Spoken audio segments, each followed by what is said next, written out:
Sahabat Oase Rohani Katolik yang terkasih dimanapun Anda berada, apa kabar Anda semua? Semoga Anda tetap sehat, tetap penuh semangat, dan senantiasa menyertakan Allah dalam segala aktivitas harian Anda.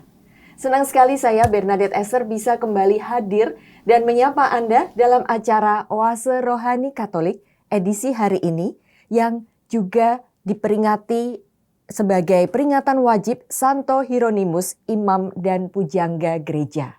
Santo Hieronymus mengatakan, kekristenan dibentuk dan bukan bakat yang diwariskan. Sahabat Oase Rohani Katolik yang terkasih, hari ini kita akan mendengarkan renungan yang akan dibawakan oleh Romo Odemus B. Witono SY. Saya yakin para pemirsa dan pendengar setia Oase Rohani Katolik sudah sangat mengenal sosok Romo B yang saat ini bertugas sebagai Direktur Perkumpulan Strada Jakarta. Mari kita sapa Romo B lebih dulu. Apa kabar Romo B? Oh, baik sekali Mbak Esther, luar biasa. Terima kasih di antara kesibukan Romo tetap berkenan hadir untuk menyapa dan meneguhkan iman para pemirsa dan pendengar setia Oase Rohani Katolik. Iya, siap untuk pelayanan yang saya kira dengan senang hati membantu dan berbagi. Ya, baik sahabat Oase Rohani Katolik yang terkasih, kita mulai acara hari ini dengan doa pembuka yang akan dipimpin oleh Romo B. Monggo Romo. Mari para sahabat Oase Rohani Katolik, kita akan buka dengan doa, kita hening sejenak. Dalam nama Bapa dan Putra dan Roh Kudus, amin. Allah Bapa di dalam surga, kami bersyukur atas segala kebaikan yang Engkau curahkan kepada kami. Rasanya kami merasa bahagia, karena di dalam hidup kami, Engkau selalu hadir, menemani, menuntun perjalanan kami. Berkatilah kegiatan ini, semoga kami boleh menimba inspirasi dari sabda-sabdamu, dan juga kami merasa dikuatkan untuk semakin setia kepadamu, Tuhan dan Juru Selamat kami. Kami percaya, ya Bapa, Engkau senantiasa hadir bersama kami demi Kristus, Tuhan dan pengantara kami. Amin. Dalam nama Bapa dan Putra dan Roh Kudus. Amin. Sahabat Oase Rohani Katolik yang terkasih, antifon pembuka, berbahagialah orang yang merenungkan hukum Tuhan siang dan malam. Ia akan menghasilkan buah pada waktunya. Bacaan pertama diambil dari Nubuat Zakaria bab 2 ayat 1 sampai 5, dilanjutkan bab ayat 10 sampai 11a. Aku, Zakaria, melayangkan mataku dan melihat. Tampak seorang yang memegang tali pengukur. Aku lalu bertanya, "Kemanakah engkau pergi?" Maka ia menjawab, "Ke Yerusalem untuk mengukurnya, untuk melihat berapa lebar dan panjangnya." Lalu malaikat yang berbicara dengan daku maju ke depan. Sementara itu, seorang malaikat lain maju mendekatinya dan diberi perintah.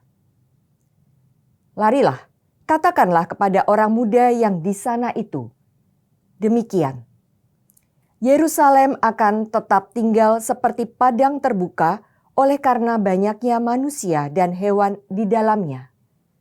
Dan aku sendiri, demikianlah sabda Tuhan, akan menjadi tembok berapi di sekelilingnya, dan aku akan menjadi kemuliaan di dalamnya. Bersorak-sorailah dan bersukarialah, hai Putri Sion, sebab sesungguhnya aku datang dan tinggal di tengah-tengahmu." Demikianlah sabda Tuhan, dan pada waktu itu banyak bangsa akan menggabungkan diri kepada Tuhan dan akan menjadi umatku, dan aku akan tinggal di tengah-tengahmu. Demikianlah sabda Tuhan. Syukur kepada Allah. Mazmur tanggapan dengan referen, Tuhan menjaga kita seperti gembala menjaga kawanan dombanya. Tuhan menjaga kita seperti gembala menjaga kawanan dombanya.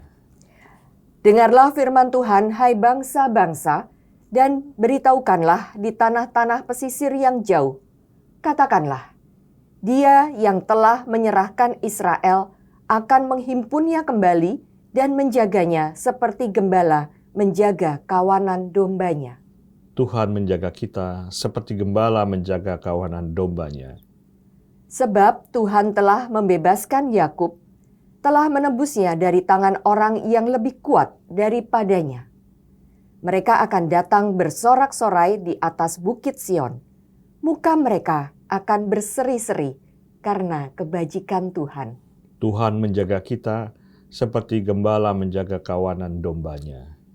Waktu itu anak-anak dara akan bersukaria menari beramai-ramai. Orang muda dan orang-orang tua akan bergembira. Aku akan mengubah perkabungan mereka menjadi kegirangan. Akan menghibur dan menyukakan mereka sesudah kedukaan. Tuhan menjaga kita seperti gembala menjaga kawanan dombanya. Haleluya, haleluya. Penebus kita Yesus Kristus telah membinasakan maut dan menerangi hidup dengan Injil. Haleluya. Tuhan bersamamu dan bersama rohmu. Inilah Injil Yesus Kristus menurut Santo Lukas. Dimuliakanlah Tuhan. Semua orang heran karena segala yang dilakukan Yesus. Lalu Yesus berkata kepada murid-muridnya, "Dengarkanlah dan camkanlah segala perkataanku ini. Anak manusia akan diserahkan ke dalam tangan manusia. Mereka tidak mengerti perkataan itu, sebab artinya tersembunyi bagi mereka, sehingga mereka tidak dapat memahaminya, dan mereka tidak berani menanyakan arti perkataan itu kepada Yesus." Demikianlah sabda Tuhan. Terpujilah Kristus. Ya, Romo B, dalam peringatan wajib Santo Hieronymus, seorang imam dan pujangga gereja ini, bacaan-bacaan liturgi yang kita dengar, bacaan-bacaan dari Injil, dari Nubuat Zakaria, dan maupun dari Injil Suci menurut Lukas, relatif menurut saya sulit ya Romo. Tetapi nanti kami akan mendengarkan bagaimana Romo B menerangkannya. Tadi dari bacaan Nubuat Zakaria, Nabi Zakaria bernubuat tentang kemuliaan Tuhan yang akan menyertai kota Yerusalem. Apa inspirasi iman dari Nubuat Zakaria ini, Romo B? Ya, Zakaria itu nabi termasuk nabi ke-11 dari 12 nabi kecil ya. Dia hidup sangat baik ya. Dia anak dari seorang imam ya, Berekhya, dan juga kakeknya bernama Ido. Nah, kakeknya ini adalah orang yang keluar dari pembuangan. Dan supaya kita tahu konteksnya, Zakaria adalah nabi yang karya kerasulannya sekitar tahun 520 sampai 518 sebelum Masehi di zaman Raja Darius di Persia.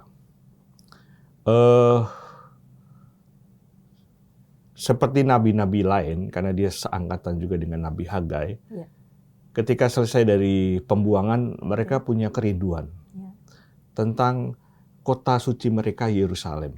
Akan menjadi seperti apa begitu ya. Dan Nabi Zakaria ini mendapat begitu banyak penglihatan, penampakan yang kemudian menjadi semacam nubuat ya, yang kedepannya itu akan seperti apa. Dan bacaan kita hari ini sebetulnya adalah penglihatan yang ketiga. Ya, yang pertama itu kan ada penglihatan, ya ada orang berkuda memberitahu pada Zakaria bahwa Yerusalem itu akan dipulihkan. Yang tadinya dihancurkan, diduduki oleh bangsa asing, dipulihkan. Dan penampakan kedua itu tentang 4 tanduk ya, yang dihancurkan oleh tukang besi. Dan yang sekarang ini dia melihat malaikat dengan tali ukur. Nah, tali ukur itu sendiri sebetulnya ada 2 atau 3 kandungan makna sebetulnya. Kandungan yang pertama adalah terkait dengan secara harafiah ya.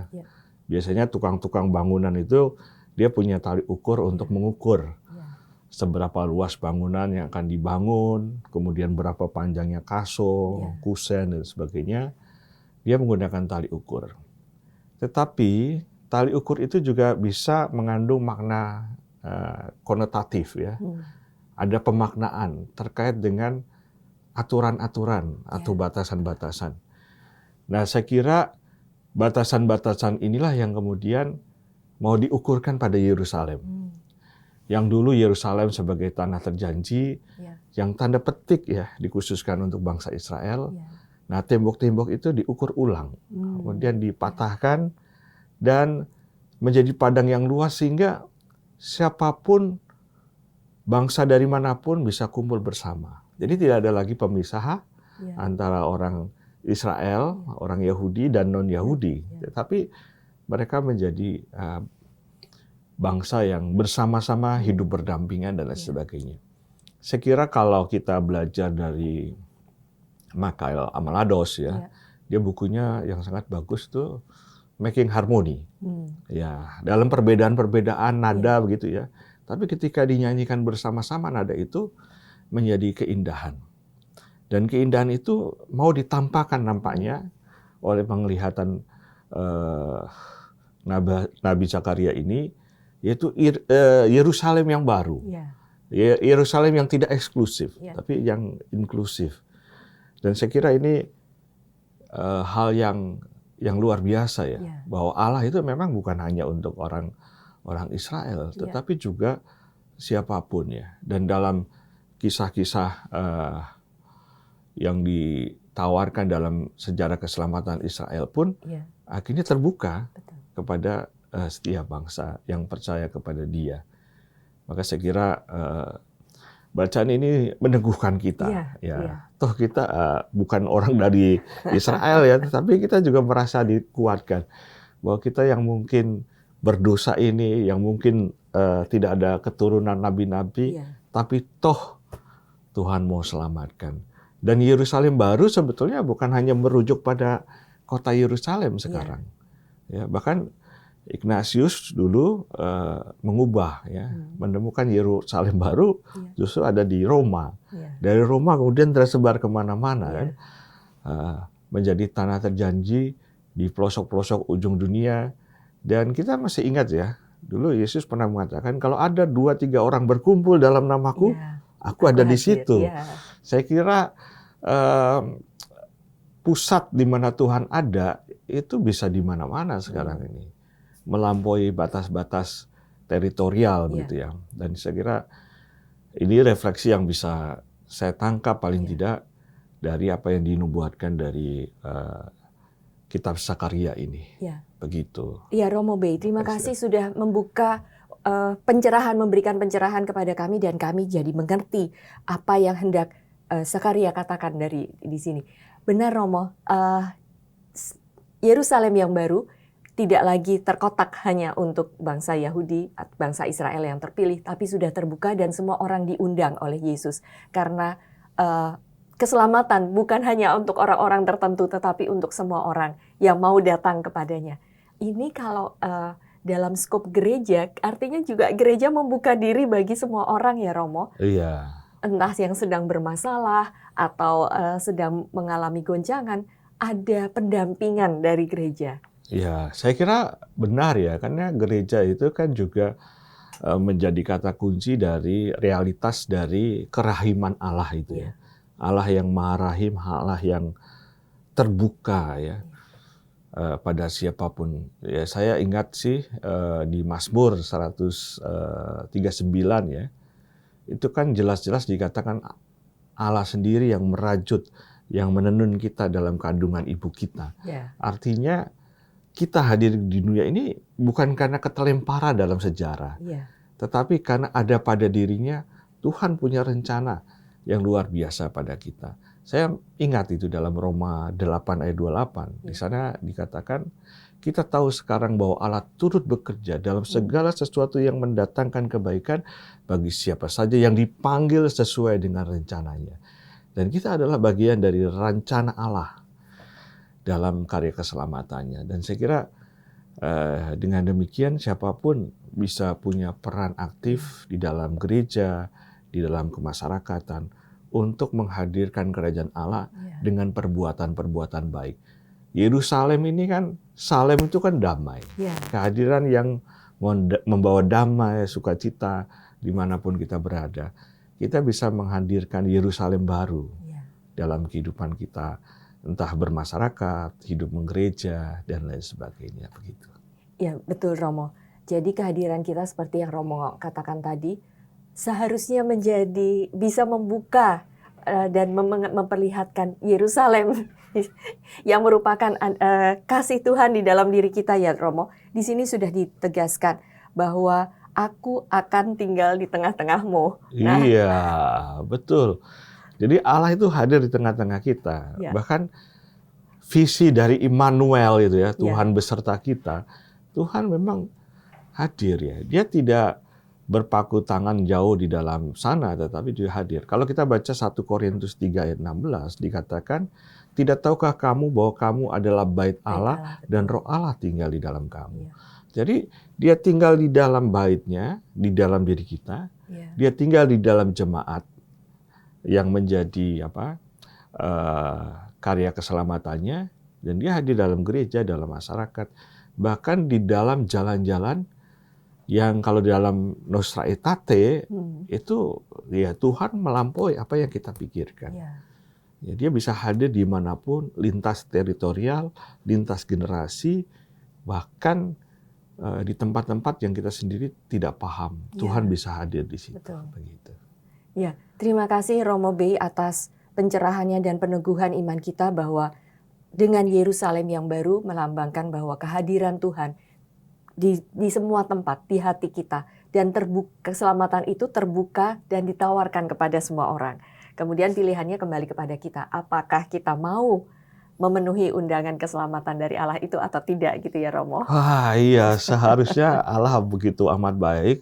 Kita sebagai umatnya harus berani mengatakan, ya, ini aku, utuslah aku. Ya, seperti Nabi Yesaya kan mengatakan, ini aku. Karena Allah begitu amat baik dan begitu amat luar biasa. Dan kita terbuka sebetulnya untuk kesiapsediaan diutus Allah di dalam kehidupan sehari-hari. Nah, itu yang saya kira poin yang penting. Kesiapsediaan menjadi anak-anak Tuhan, menjadi murid Tuhan di dalam kehidupan menggereja, hidup bermasyarakat, dan lain sebagainya. Begitu.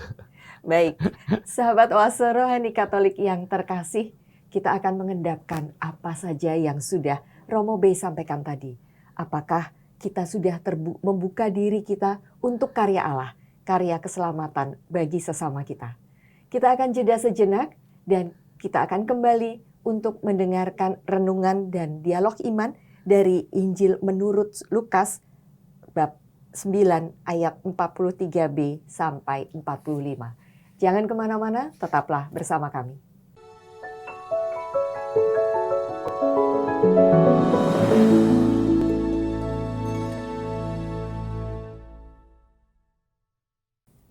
Sahabat Oase Rohani Katolik yang terkasih, Anda masih bersama kami, Romo Odemus B. Witono SY, dan saya Bernadette Esther.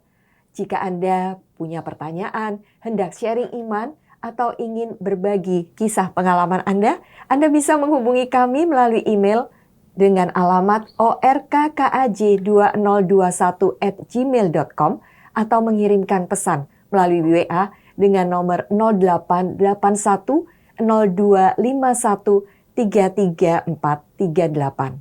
Nah, mari kita lanjutkan dialog iman kita.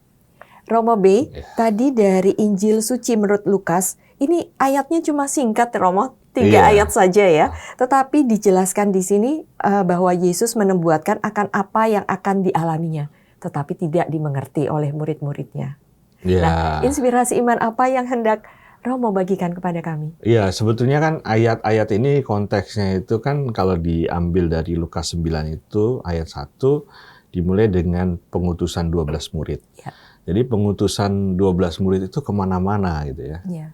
Untuk menyapa, meneguhkan, mengusir roh jahat, dan hal-hal yang baik ya. Dan saya kira ini adalah sapaan yang luar biasa. Iya. Dan waktu itu para murid hatinya berbunga-bunga Iya. karena diutus oleh rabinya kan pasti Iya. wah bahagia sekali, apalagi dia bisa mengusir setan, kemudian juga menyembuhkan orang sakit, terus mewartakan kerajaan Allah dan sebagainya. Dan 3 murid yang lain juga yang istimewa ada Iya. Petrus, Yakobus, Yohanes. Yohanes, ya. Itu kan mendapat penampakan transfigurasi Betul. Yesus di Gunung Tabor. Iya. Jadi mereka semakin berbunga-bunga lah. Tetapi ketika dia turun dari Gunung Tabor itu, ada anak perempuan yang kerasukan. Ya. Setan, tapi ada juga yang bilang para penafsir yang lain kena epilepsi atau ayan, sampai mulutnya berbusa-busa. Iya. Dan orang tuanya mengatakan murid-murid ini nggak bisa ini. Dia minta Iya. pada Tuhan Yesus untuk menyembuhkan.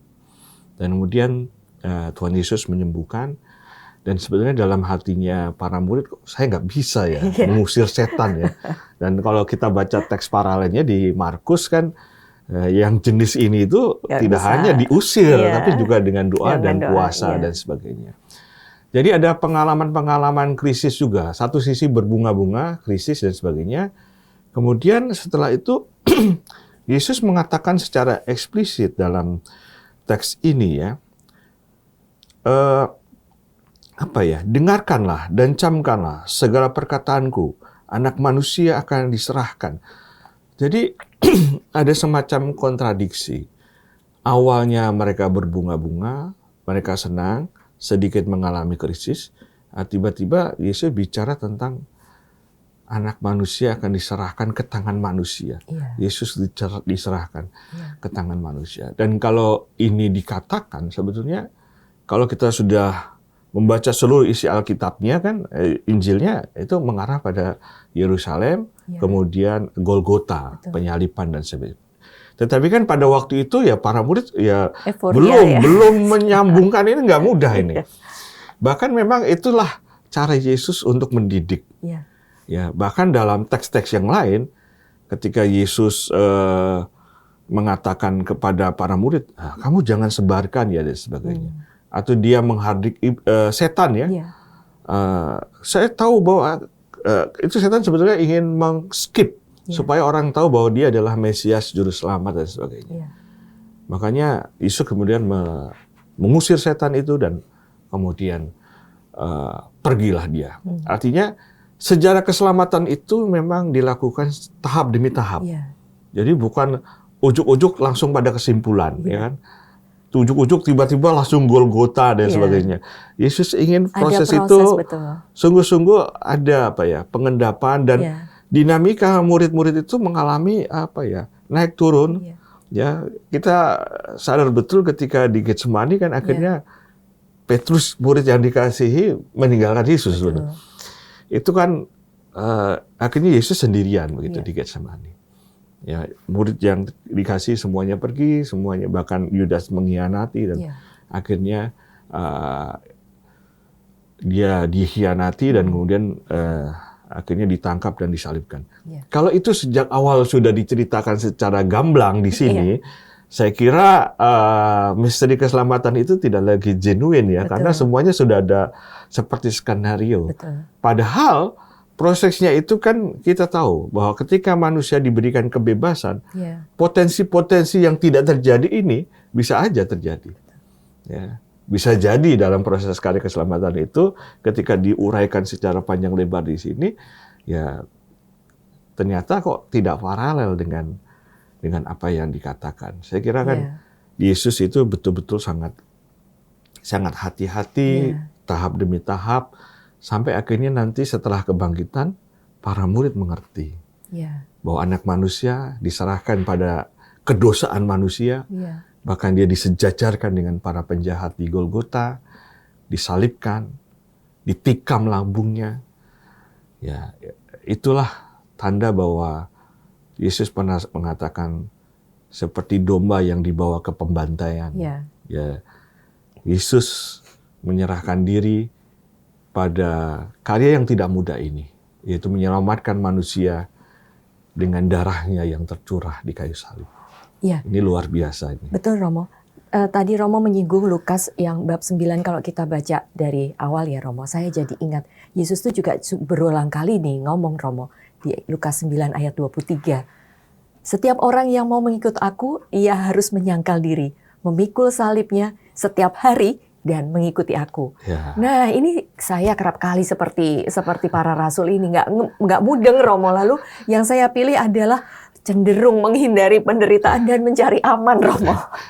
Iya, menyangkal diri itu ada istilah Latinnya abnegatio sui.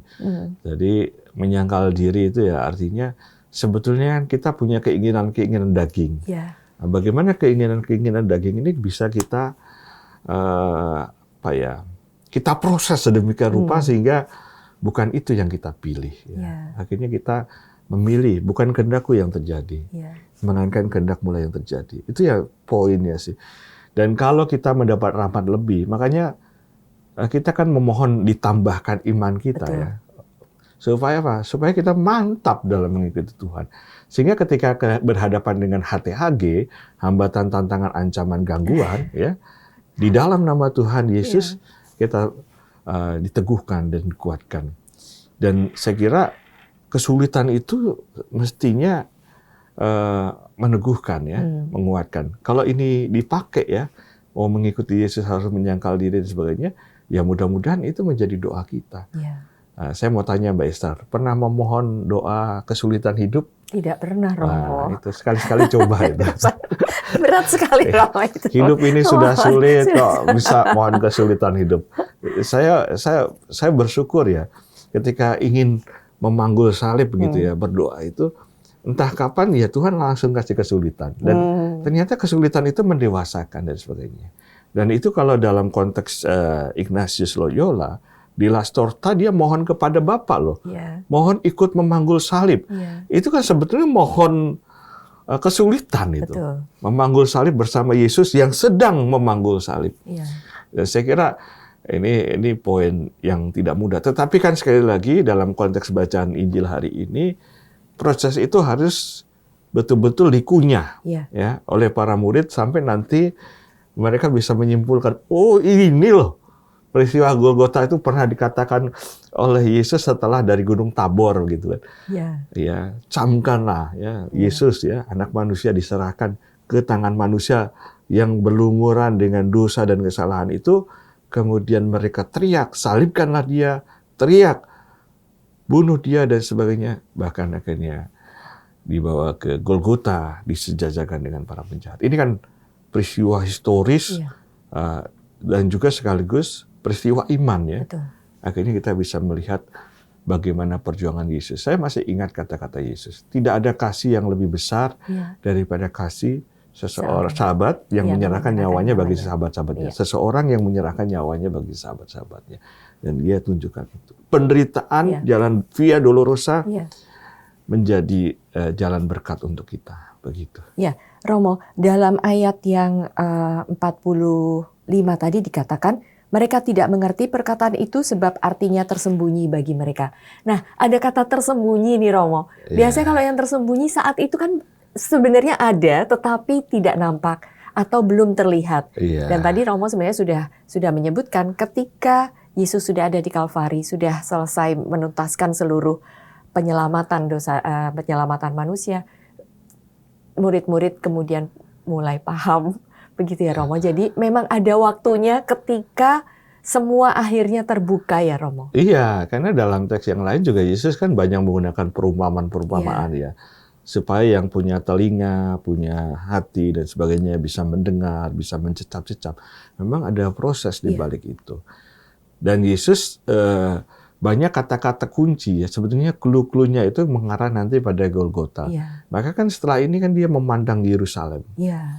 Dan kemudian dia mengutus muridnya untuk memastikan, menyiapkan dan sebagainya.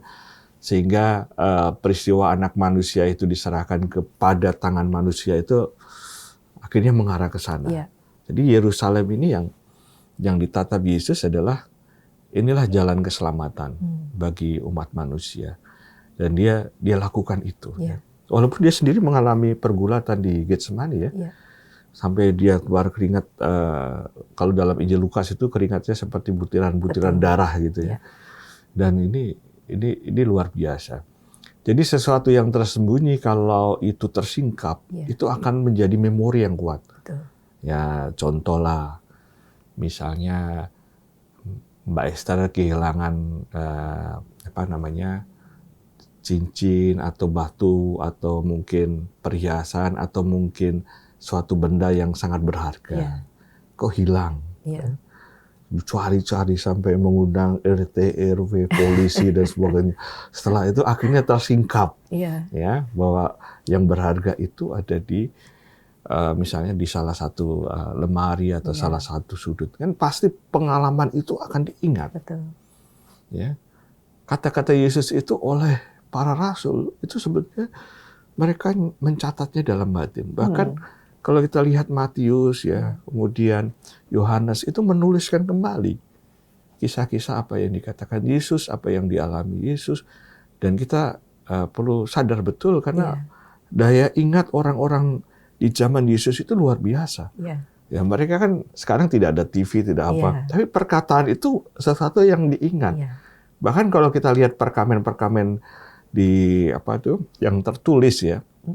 Mereka menulis itu sangat detail sekali. Ya. Bahkan kalau tulisannya keliru, ya ganti kertas, dia tulis lagi dari awal. Hal-hal yang suci, hal-hal yang mereka akan ingat sebagai memori karya keselamatan.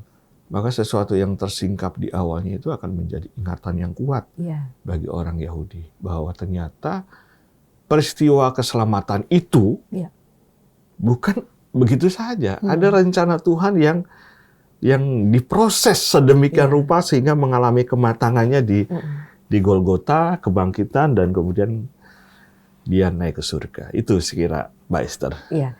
Romo, kalau tadi Romo menyebutkan tentang barang yang berharga, kalau dia hilang, sekarang karena saya sudah mulai belajar tentang spiritualitas Ignatian, saya sudah mulai lepas bebas, Romo. Itu cinta dan rahmatmu itu cukup bagiku. Bisa jadi cinta dan rahmat itu yang berharga, toh. Kalau itu hilang, ditemukan pasti senang, toh. Nah, itu. Jadi yang berharga itu bukan benda saja, kan bisa apapun yang, bahkan cinta itu menjadi suatu hal yang berharga, maka diminta oleh Ignatius dan diminta juga oleh kita bagaimana kasih itu. Dan sekira apa yang diminta itu kan sesuatu. Dia minta apa? Kalau dia minta rahmat, minta cinta, minta ini kan sesuatu.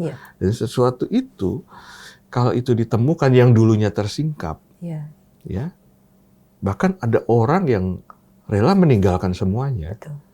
Karena apa? Karena dia menemukan sesuatu yang berharga. Ya seperti kerajaan Allah itu kan menemukan intan dan semuanya dijual, kemudian ingin memiliki tempat itu karena di dalam situ ada kerajaan Allah di mana sesuatu yang mulia, yang berharga itu ditemukan. Jadi peristiwa yang berharga itu kalau hilang, ditemukan kembali, itu yang dialami sebetulnya oleh Petrus. Ketika dia mengkhianati Yesus, itu semua jati dirinya tuh seperti tidak ada lagi berharga lagi. Ada sesuatu yang hilang, yang berharga dalam dirinya adalah relasi dengan Tuhan Yesus. Tapi ketika Yesus datang, dipulihkan, dia semangat lagi, akhirnya menjadi rasul yang luar biasa.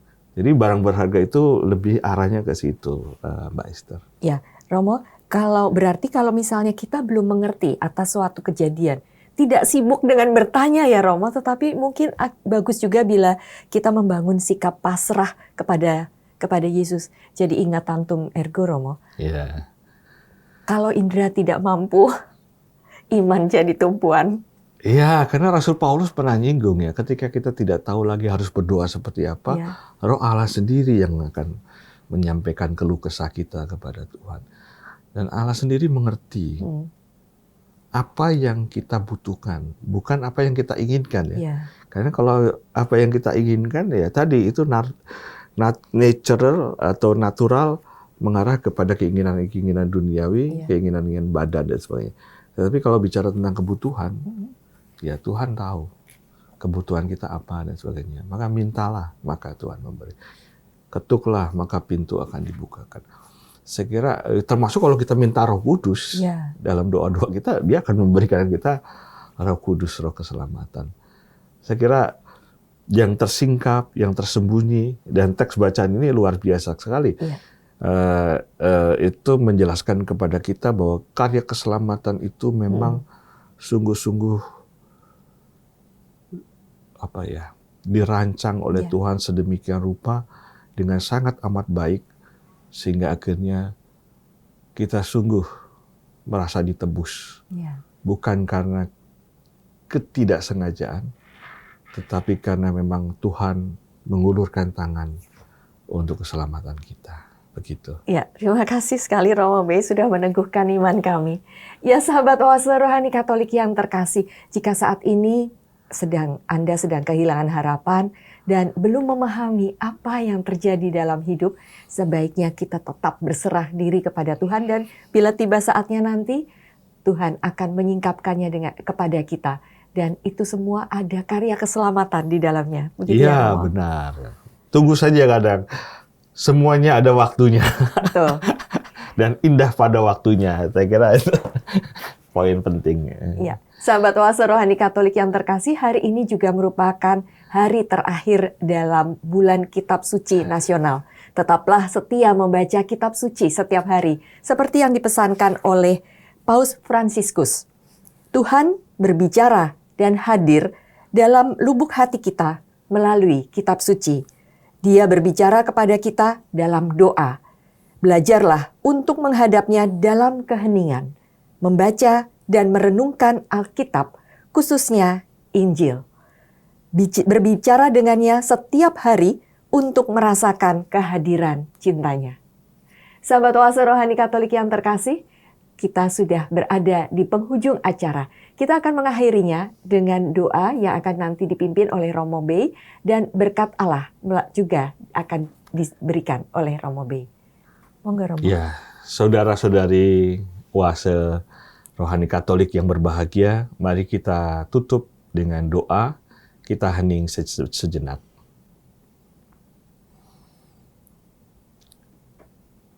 Dalam nama Bapa dan Putra dan Roh Kudus. Amin. Allah Bapa di dalam surga, kami mengucapkan terima kasih atas segala pengajaran yang Kau berikan kepada kami. Betapa Engkau sungguh Maha Rahim yang menerima semua bangsa, kami semua, bahkan kami yang letih, lesu, dan beban berat. Engkau membuka tangan bagi kami untuk turut diselamatkan. Terima kasih ya Bapa, Tuhan Allah kami, bahwa melalui misteri keselamatan, Tuhan Yesus yang hadir di tengah-tengah umat dalam sejarah keselamatan, Dia rela menderita untuk keselamatan kami. Terima kasih atas karya penebusan ini. Dan dengan itu semua, kami menjadi optimis untuk ambil bagian dalam karya keselamatan. Berkatilah kami, ya Tuhan Allah Bapa kami. Semoga Engkau menyertai kami yang terus masih berjalan dalam hidup ini, demi Kristus, Tuhan dan Juru Selamat kami. Amin. Tuhan bersamamu dan bersama rohmu. Semoga saudara-saudari yang hadir dan juga yang mendengarkan acara Oase Rohani Katolik ini, dimanapun mereka berada, diberkati oleh Allah yang Maha Kuasa, Bapa dan Putra dan Roh Kudus. Amin. Sahabat Oase Rohani Katolik yang terkasih, dengan demikian usai sudah acara Oase Rohani Katolik edisi hari ini. Saya Bernadette Esther dan saya Odemus Bewitono SC. Kami berdua pamit undur diri. Selamat melanjutkan aktivitas Anda. Sampai jumpa pada acara Oase Rohani Katolik edisi berikutnya. Salam. Salam. Matur nuwun sangat Romo. Matur nuwun sangat.